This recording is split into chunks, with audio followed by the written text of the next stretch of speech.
Welcome to our channel. Today we how to activate Truist debit card on app. Quick setup step by step clearly.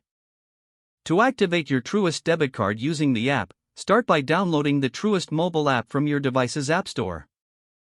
Once the installation is complete, open the app. Next, log in using your Truist online banking credentials.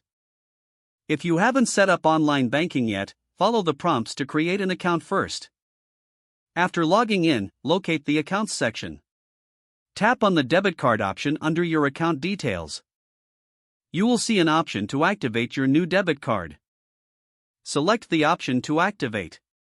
Enter any required information, such as the card number and expiration date.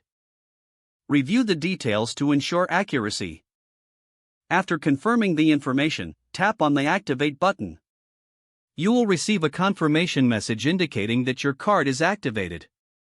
If you encounter any issues during the process, check your internet connection. For additional assistance, consider contacting Truist customer support. Once activated, your card is ready to use for transactions. If the page does not load, refresh the browser or try again in a private or incognito window. Make sure you are using the correct email address, then retype it carefully to avoid small typos. If your password is not accepted, use the reset option and create a new strong password you can remember.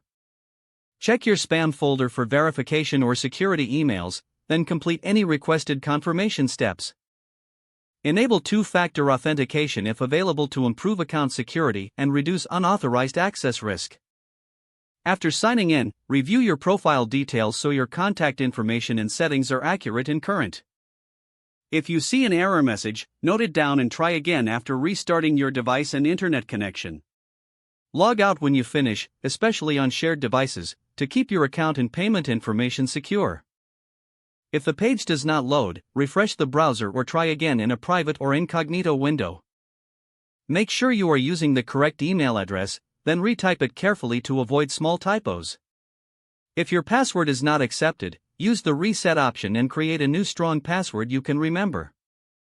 Check your spam folder for verification or security emails, then complete any requested confirmation steps. Enable two-factor authentication if available to improve account security and reduce unauthorized access risk. Don't forget to like this video and subscribe to our channel for more step-by-step tech guides.